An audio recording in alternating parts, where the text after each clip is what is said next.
Le privé est mis de l'avant dans le nouveau budget du gouvernement. Quelque chose qui me choque, qui témoigne vraiment des priorités du gouvernement de privilégier les entreprises plutôt que les citoyens, les citoyennes. La réforme radicale du système de l'éducation sème la controverse. Il n'est pas bon puis il n'est pas fait pour rester dans le milieu. Il est bien mieux d'aller travailler et d'aller faire de l'argent parce que sinon, il va devoir rembourser l'État. C'est aussi simple que ça. Et la Chambre civile de la Cour du Québec pourrait être abolie. Tant que les modes de résolution de conflits sont supervisés par un arbitre, les gens peuvent faire ce qu'ils veulent. Ici Alice Young, voici vos informations du 5 janvier.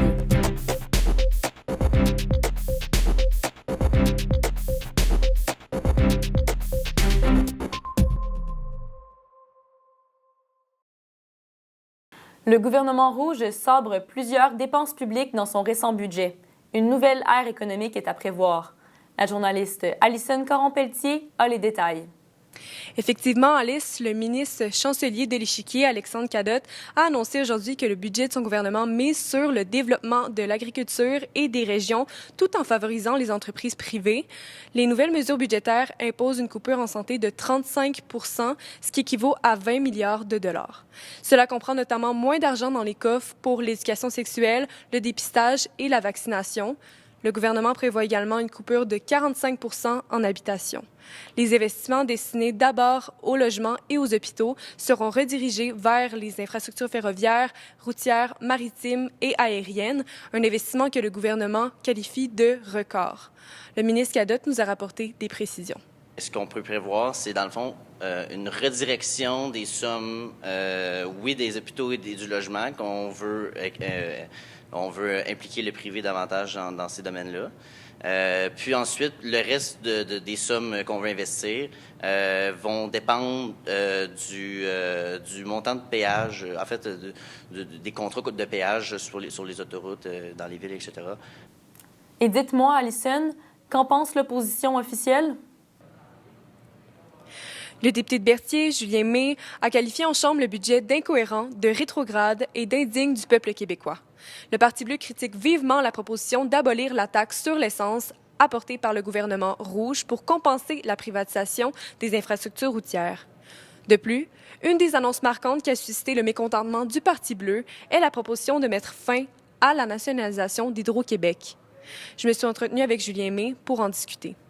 C'est quelque chose qui me choque, qui témoigne vraiment des priorités du gouvernement de privilégier les entreprises plutôt que les citoyens, les citoyennes. C'est une richesse qu'on a, Hydro-Québec, qui fait de nous un modèle à l'international. Je pense que ça nous a permis de nous démarquer à travers l'histoire. Puis, justement, dans la vision du gouvernement, c'est un peu incohérent de vouloir mettre de côté ce modèle-là, qui, justement, entre dans une vision d'innovation, dans une vision de valorisation de l'économie. Maintenant, il ne reste plus qu'à attendre de voir si le budget sera adopté demain à l'Assemblée nationale.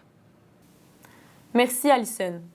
La réforme du système d'éducation provoque l'indignation chez les enseignants et chez l'opposition officielle. La journaliste Anne Cossette s'est penchée sur le projet de loi visant la création de l'Académie du Québec. Dès l'âge de 12 ans, les élèves en difficulté assumeront le coût de leurs besoins pédagogiques supplémentaires. En revanche, les élèves qui excellent recevront une prime monétaire. Le projet de loi sur l'instruction publique transforme radicalement le système scolaire en créant l'Académie du Québec. Il n'est pas bon puis il n'est pas fait pour rester dans le milieu. Il est bien mieux d'aller travailler et d'aller faire de l'argent parce que sinon, il va devoir rembourser l'État. C'est aussi simple que ça. Le projet de loi 4 vise à optimiser l'excellence et l'efficacité des élèves. L'opposition y voit davantage une réduction majeure de l'accessibilité scolaire. Aux poubelles, les bulletins, c'est ce qu'on a entendu plus tôt en chambre d'assemblée.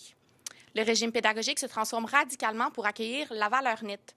Cet outil d'évaluation se base sur la performance académique, pratique, comportementale et citoyenne.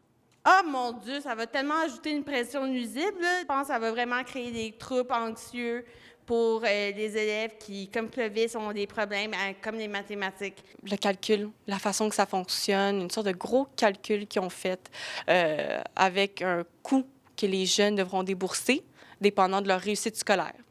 Et là, je trouve pas ça très équitable. Aujourd'hui, ça va mal. Tout coûte cher. On n'a pas besoin que l'école coûte encore plus cher maintenant. Le projet de loi sur l'instruction publique invalide les établissements privés et l'enseignement à la maison. Il précise également le retrait des matières artistiques du cursus scolaire. Le gouvernement rouge souhaite remplacer la Chambre civile de la Cour du Québec par un système d'arbitrage privé. Le ministre Bérubé a confirmé son intention lors du dépôt de son projet de loi plus tôt aujourd'hui. Un reportage de Flavie Gauthier. Les arbitres vont suivre le marché de l'offre et de la demande. S'il y a de la demande pour des arbitres, il va y avoir plus d'arbitres qui vont être formés parce que ça va être un métier qui va être payant.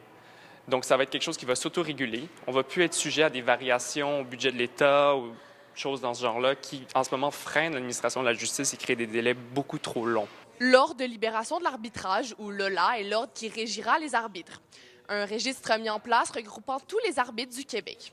Les juges de la Chambre civile pourront se rediriger vers la Chambre criminelle après avoir reçu une formation adéquate.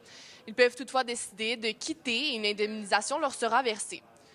Tout habitant âgé de 14 ans et plus pourra passer l'examen afin d'être arbitre. Donc, c'est sûr que ça a été une bataille assez grande de notre part. On a passé beaucoup de temps là-dessus. Nous, on voulait un âge de 18 ans, donc l'âge de la majorité légale au Québec. C'est sûr que c'était notre but. On ne voulait pas que les mineurs soient impliqués dans des affaires de résolution de conflits. On ne trouvait pas que c'était approprié qu'on les retrouve là-bas. Donc, c'est sûr qu'on n'est pas satisfait, mais on s'est dit à la fin de la journée que 14 ans, c'est mieux que 10. Un mode alternatif de résolution de conflits est présenté dans le projet de loi, les marcolas, qui font en sorte que lorsque deux parties sont consentants et sans danger, ils peuvent décider de la méthode de résolution de conflits qu'ils jugent appropriée. Dans le projet de loi, on a les marques, qui sont des modes alternatifs de résolution de conflits. En gros, ça peut être n'importe quoi. C'est de la justice personnalisée, c'est de la justice à échelle humaine. Tant que les modes de résolution de conflits sont supervisés par un arbitre, les gens peuvent faire ce qu'ils veulent.